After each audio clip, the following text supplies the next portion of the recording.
All right, get ready because we're diving deep into adolescence today. Yeah, adolescence. That time when, kids go from those adorable little kids to, well, teenagers. Uh-huh.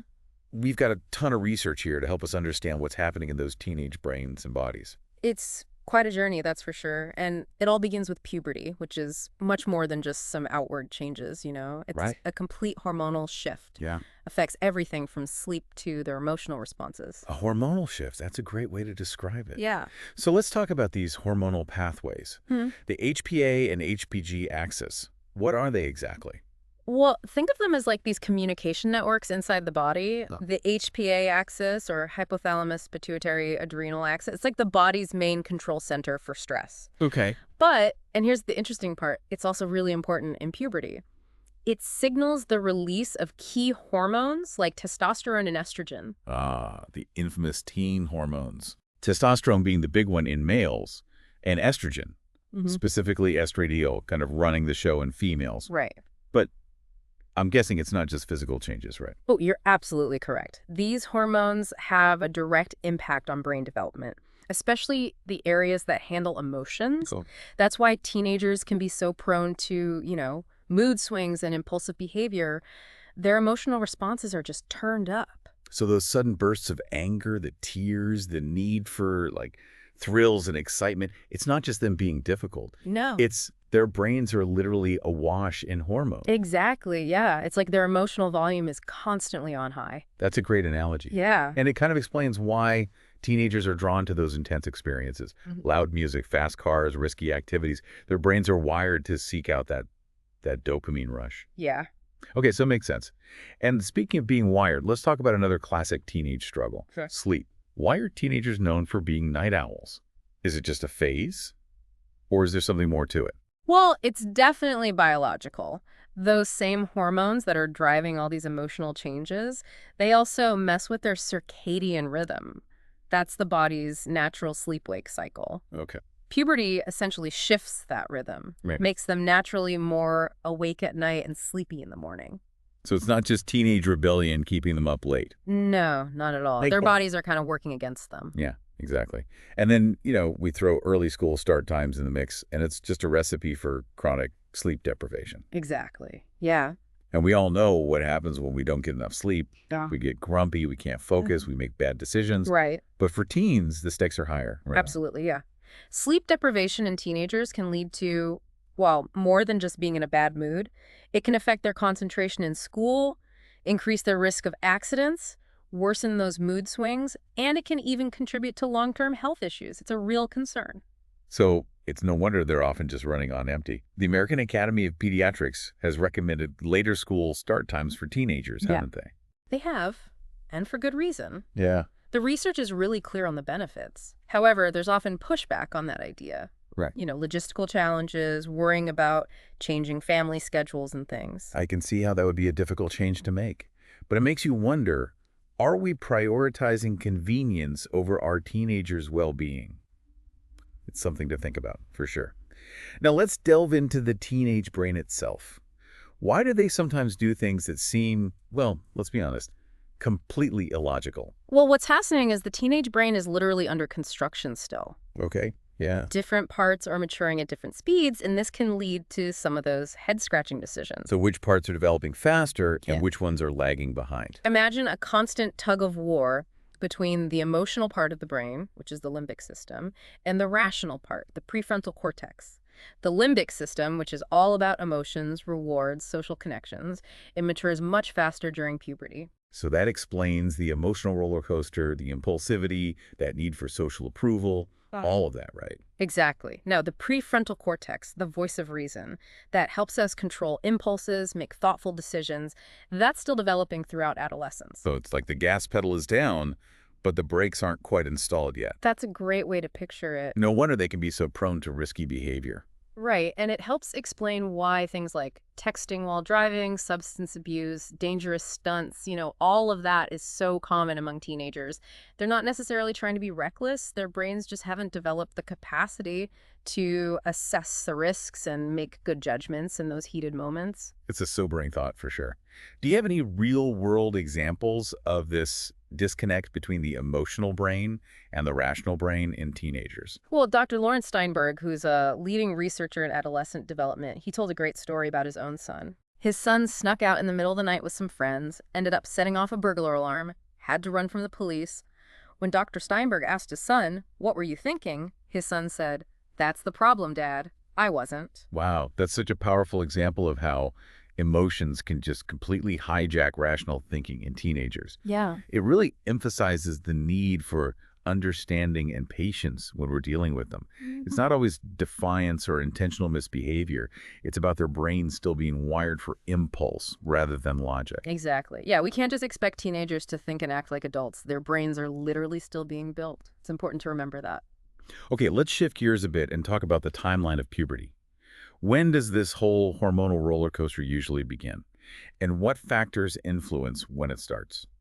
Well, the typical onset of puberty is somewhere between 8 and 14 years old, which is quite a wide range, actually. It's because multiple factors are at play. Genetics, gender, body fat, even stress levels can all play a part. So it's perfectly normal for some kids to start puberty earlier or later than others. There's no need to panic if your child isn't developing at the exact same pace as their peers. Absolutely. Every child's different, and there's no one-size-fits-all timeline for puberty. It's really important to remember that. For example, girls generally start puberty a bit earlier than boys. Right. We're talking like 2 years earlier on average when we're talking about height growth. But when you look at hormonal and sexual changes, the gap is less than a year. Interesting.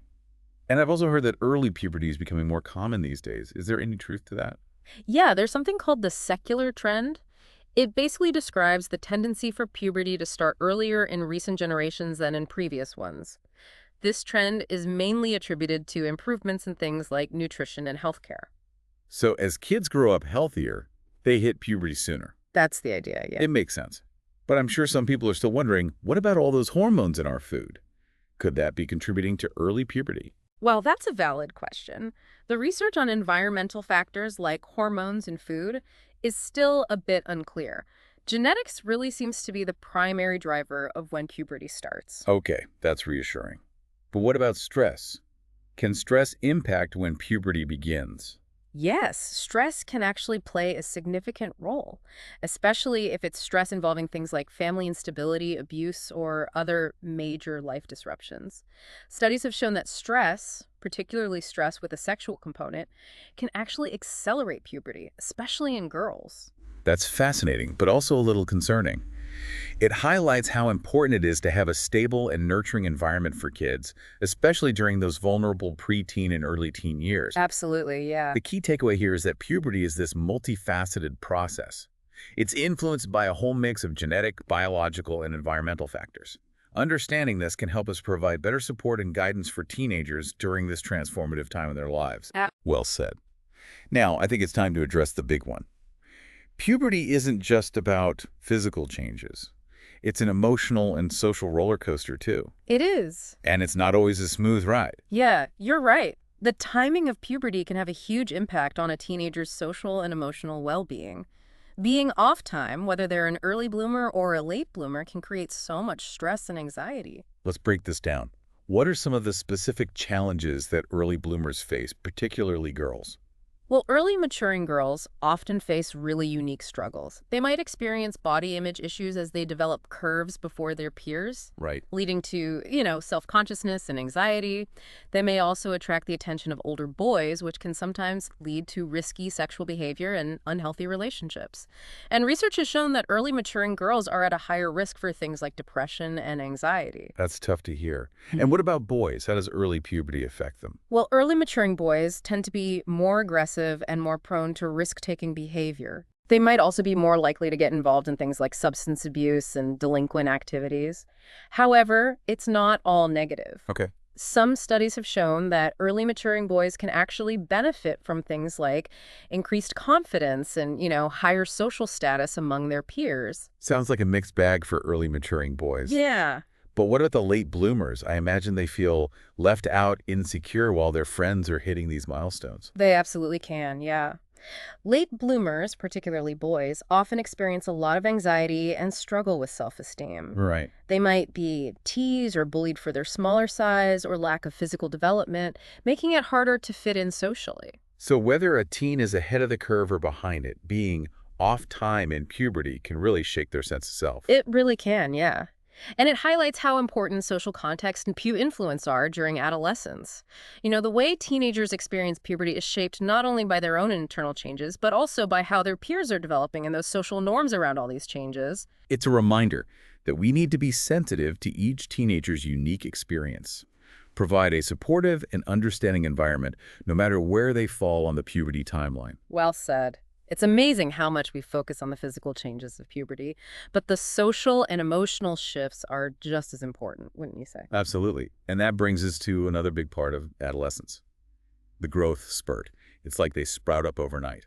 It is remarkable how fast they grow. And it's not just about getting taller. The growth spurt is this whole sequence of changes. You have a weight spurt first, then the height spurt, and finally a muscle spurt.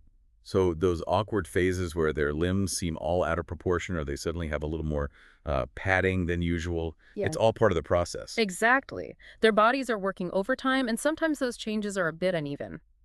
It's interesting, the growth actually proceeds from the extremities inward.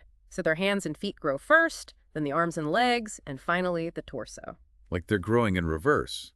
No wonder they can be clumsy and uncoordinated at times.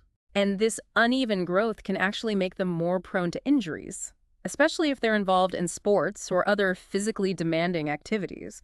Their bones and muscles are still developing. They might not be able to handle the stress. So it's not just about pushing them to excel in sports. It's about understanding that their bodies are still catching up. Exactly. We need to prioritize their long-term health over, short-term gains. And speaking of well-being, that brings us to the topic of nutrition. Teenagers aren't exactly known for making the healthiest food choices, are they? Let's be real, their diets can be a nutritional nightmare. Right. Skipping meals, late-night snacking, and a constant craving for junk food. It's a common struggle. Their hormones are all over the place, they're sleep-deprived, seeking independence, plus they're bombarded with advertising and peer pressure. It's the perfect recipe for developing bad eating habits. It really does sound like a recipe for disaster. What are some of the potential consequences of these poor dietary choices? Well, besides the risks of weight gain and obesity, teenagers are particularly vulnerable to nutrient deficiencies during this period of rapid growth. We're talking about deficiencies in iron, calcium, zinc, vitamin D, just to name a few. And I'm assuming those deficiencies can have pretty serious consequences for their health, right? Oh, absolutely. A lack of iron can lead to anemia, which causes fatigue, weakness, pale skin. Calcium deficiency can weaken bones and increase the risk of osteoporosis later in life. Zinc is so important for immune function and wound healing. And vitamin D deficiency can impact bone growth and increase the risk of other health problems. It's like building a house on a shaky foundation. Mm. If they don't get the nutrients they need during this critical time, it can impact their health for years to come. Exactly. It's a crucial time to build those healthy habits that will benefit them as adults. So what can we do to encourage healthier eating in teenagers? Is it even possible to get them to choose carrots over chips? It's definitely a challenge, but it's not impossible. Parents and educators play a huge role in creating a supportive environment. We need to lead by example, make sure healthy meals and snacks are available, and limit access to sugary drinks and processed foods. Easier said than done, I know. But it sounds like consistency and a positive approach are key. Absolutely. And education is so important too. We need to help teenagers understand the connection between what they eat and how they feel, both physically and mentally. I like that. Empowering them to make informed choices rather than just imposing restrictions. Now let's shift gears a bit and talk about another big issue that often comes with puberty and adolescence: body image. Body image is a huge concern, especially with today's focus on appearance. Teenagers are constantly exposed to unrealistic beauty standards through social media, advertising, even from their friends. It's no wonder they struggle with feeling inadequate or insecure. It's like they're constantly comparing themselves to this airbrushed perfection, which just sets them up for a lifetime of body dissatisfaction. It's a legitimate concern, and for some teens, this pressure to conform to these unattainable ideals can lead to unhealthy behaviors. Things like restrictive dieting, excessive exercise, or even dangerous practices like purging or using diet pills. And those behaviors, if they're not addressed, can lead to full-blown eating disorders, which are unfortunately becoming more common among teens. That's right. Eating disorders like anorexia nervosa, bulimia nervosa, binge eating disorder, these are serious mental illnesses with potentially life-threatening consequences. It's so important to recognize those warning signs and seek help if you think a teen might be struggling with an eating disorder. Early intervention is absolutely key. And just as importantly, we need to address the root causes of these disorders. Things like societal pressures, low self-esteem, underlying mental health issues. So it's not just about treating the symptoms, it's about fostering body positivity and encouraging teenagers to focus on health and well-being rather than chasing after these unrealistic standards. Exactly. We need to help them develop a healthy relationship with their bodies and appreciate their individuality. Well said. Now, I think it's time to venture into what can be the uncharted territory of adolescent sexuality. It's a time of huge physical and emotional changes, and many teenagers are starting to explore their sexuality and form romantic relationships. It's a natural part of development. Puberty brings about the maturation of primary sex characteristics, the body parts directly involved in reproduction, like the ovaries, uterus, penis, and testes.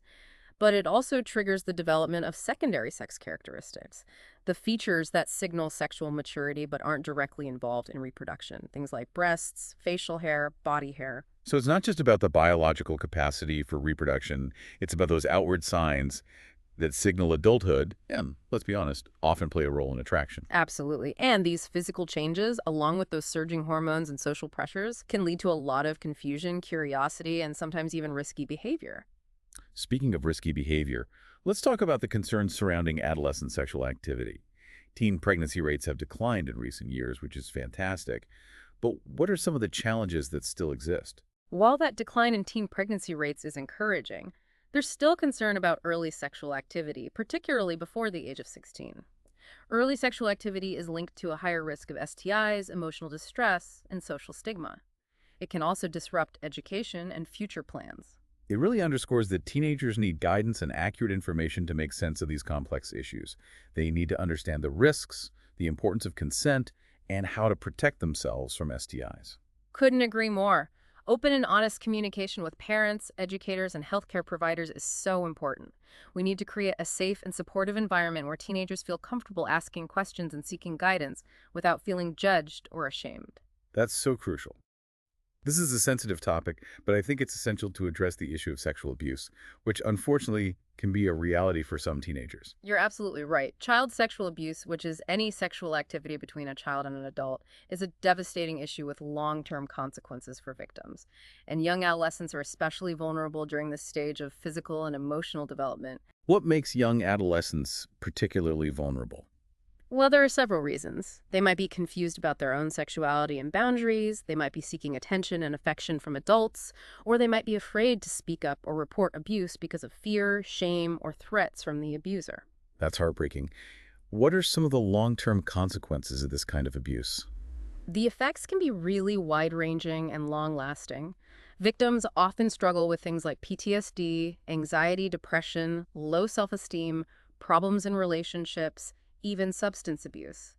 They might also be more likely to engage in risky sexual behavior and experience re-victimization later in life. It really emphasizes the need for prevention, education, and support for both potential victims and those who've already experienced abuse. Absolutely. We need to educate children about body safety and healthy boundaries, create supportive environments where they feel safe to report abuse, and provide comprehensive support and resources for victims to help them heal and rebuild their lives. I couldn't agree more.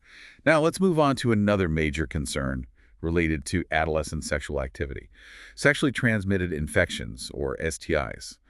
What are some of the key things to know about STIs in teenagers? STIs are a serious health issue for teenagers, and unfortunately rates are on the rise in this age group. Biologically, teenagers are more susceptible to STIs for a couple of reasons.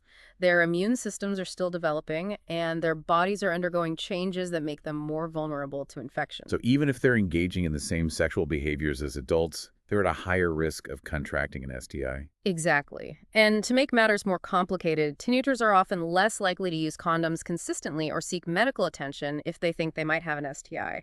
They might be embarrassed, afraid of judgment, or just lack access to health care. That's a dangerous combination. It really is. Some of the most common STIs among teenagers include chlamydia, gonorrhea, genital herpes, and HPV. These infections can have serious long-term consequences for their health, including infertility, pelvic inflammatory disease, and even certain types of cancer. So prevention is absolutely key. Absolutely. We need to educate teenagers about the risks of STIs, the importance of condom use, and how to protect themselves. We should also encourage them to talk openly about their sexual history with partners and to get tested for STIs regularly. And what about HPV? I know there's a vaccine now that can protect against certain strains. You're right. The HPV vaccine is very effective in preventing infection with the types of HPV that cause most cervical cancers and some other cancers. It's recommended for both boys and girls, ideally before they become sexually active. That's great. Another weapon against STIs. Okay, we've talked a lot about the biological and physical aspects of adolescence, but there's another important piece of the puzzle, right? You're talking about the cultural influences that shape how teenagers experience and understand their sexuality. Exactly. Yeah. What are some of the key things to keep in mind when we talk about cultural influences on adolescent sexuality? It's important to remember that there's no universal experience when it comes to adolescence and sexuality. Cultural norms and values play a huge role in shaping how teenagers understand and express their sexuality. What's considered normal or acceptable can vary dramatically from one culture to the next. So what might be totally normal in one culture could be taboo in another. Exactly. For example, think about dating. In some cultures, dating is strictly forbidden until adulthood, while in others, it's encouraged as a way for young people to learn about relationships and develop social skills. It's like navigating a whole different set of rules. It really is. Yeah. And attitudes towards premarital sex also vary significantly across cultures. In some cultures, it's taboo and can have serious consequences, while in others, it's more accepted, especially if precautions are taken. It's a reminder that there's no one right way to experience adolescence. What's important is understanding the cultural context and giving teenagers the information and support they need to make healthy and responsible choices. I completely agree. We need to approach this topic with sensitivity and respect for different cultural beliefs. Well said. Now let's talk about another hot-button issue: sex education. What role should parents, schools, and healthcare providers play in educating teenagers about sex? Sex education is so important for helping teenagers navigate the complexities of puberty, relationships, and sexual health. Ideally, it should be a team effort, with parents, schools, and healthcare providers all working together to provide accurate and age-appropriate information. So it's not just about the basics, the birds and the bees talk. Definitely not. Comprehensive sex education should cover a lot more than just anatomy and reproduction. It should include things like contraception, STIs, healthy relationships, consent, body image, and media literacy. That's a lot to cover. It is, but it's essential to give teenagers the knowledge and skills they need to make smart decisions and protect their health. What are some of the different approaches to sex education? What are the key debates in this area? One of the biggest debates is about whether sex education should focus solely on abstinence or be more comprehensive. Abstinence-only programs generally focus on teaching teens to abstain from sex until marriage. Comprehensive programs provide information about contraception and safer sex practices, in addition to promoting abstinence. So it's about giving information versus advocating for a specific behavior. Right.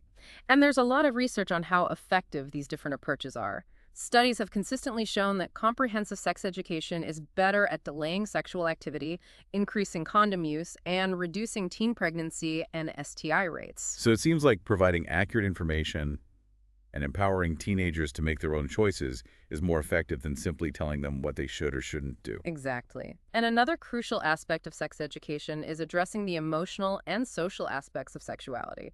It's not just about the physical act, it's about building healthy relationships, understanding consent, and feeling comfortable talking about sex with partners and healthcare providers. It's about respect, communication, and setting healthy boundaries. Absolutely.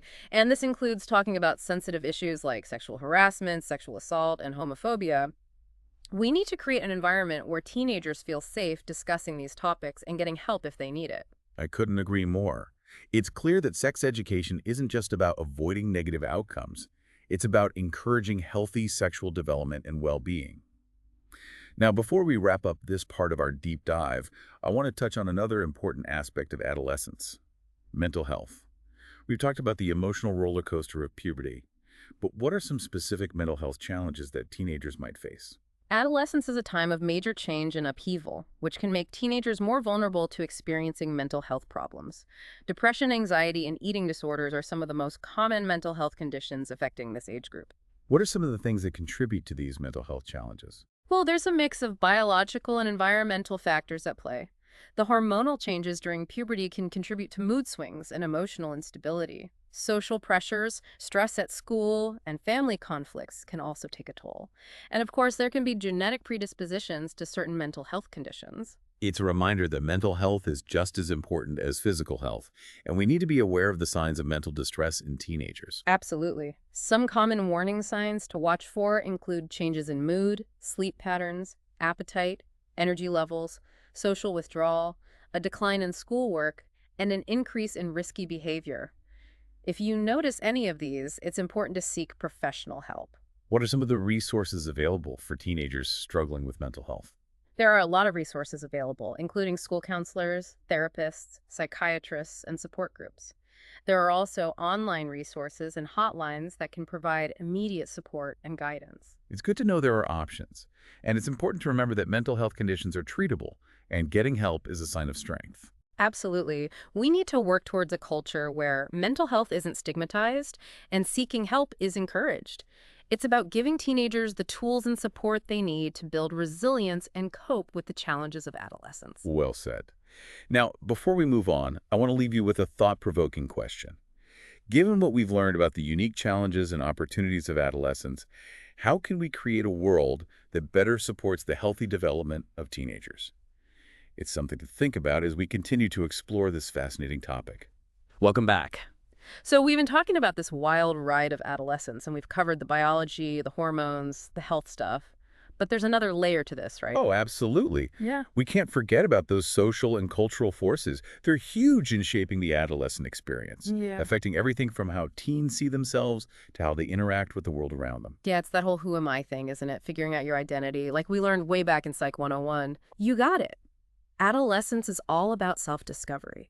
Teens are wrestling with questions like, who am I? What do I believe? What do I want to do with my life?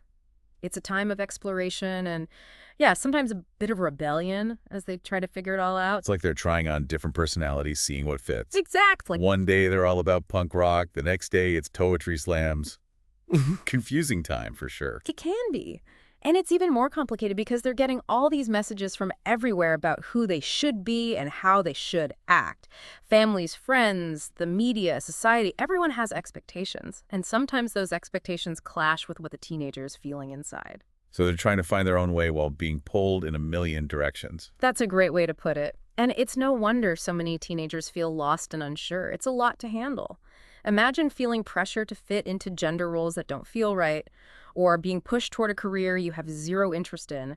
That's a recipe for inner turmoil. It makes you realize how important it is to really listen to teenagers, respect who they are as individuals, and support them in finding their own path, even if it's not the one we might have imagined for them. Couldn't agree more. And then, of course, you have the influence of their peers, which is huge during adolescence. Oh yeah, I remember those days. Friends were everything. What they thought mattered more than almost anything. That's completely normal. Peer relationships become central during adolescence. Teens really crave acceptance, belonging, that validation from their peers. They want to fit in, be liked, and avoid rejection. Makes sense. But that need for approval can be tricky, right? It is. Positive peer influences can be great, encouraging good behaviors, providing support, boosting self-esteem. But the flip side is that negative peer pressure can lead to risky choices, social anxiety, even bullying. So how can we help teens navigate those sometimes tricky peer relationships? It's all about encouraging them to choose their friends wisely, recognizing those red flags of unhealthy relationships. We need to give them the skills to communicate effectively, set boundaries, and resist pressure. Empower them to be themselves, even within a group. And what about parents? I know teenagers often seem to push their parents away, but I can't imagine parental influence just disappears, right? You're right, it's a balancing act. Even though teens might seem more focused on their friends, parents are still incredibly important in their lives. It's finding that balance, isn't it? between giving them the space to be independent and being there when they need us. Exactly. Teenagers need both autonomy and connection. They need to feel in control of their lives, but they also need to know their parents are there for them no matter what. So how do parents find that balance? Open, honest communication is key. Parents need to be willing to listen, truly listen to their teenagers, respect their views, and acknowledge their feelings, even when they don't agree. Setting clear boundaries and expectations is important too, while also allowing them to make choices and learn from their mistakes. It sounds challenging, to say the least. It can be, but the key is to stay connected, stay involved, and stay supportive. Well said. So as we wrap up this deep dive into adolescence, what are the big takeaways you want our listeners to remember? I think the biggest thing is that adolescence is a period of immense change. Physically, emotionally, socially. It's a time of rapid growth, strong emotions, figuring out who you are. It's messy, confusing, and it's tough for everyone involved. It's like, as you said before, like that caterpillar transforming into a butterfly, but with a whole lot more drama. Exactly. But even though it can be a difficult time, it's also a time of incredible opportunity for growth, learning, self-discovery. It's a chance for teenagers to really shape who they are and build the foundation for a fulfilling life. And we, the adults in their lives, we need to be there to support them every step of the way, celebrate the good times, lend a hand during the tough times. Absolutely. And remember, there's no one right way to parent a teenager or support them through this. Every teen is an individual, and what works for one might not work for another. So flexibility, staying informed, and most importantly, staying connected to the teens in our lives. That's the recipe. And even if they don't always show it, teenagers need our love, guidance, and support more than ever during these years. So true. Well, that wraps up our deep dive into the fascinating and often confusing world of adolescence.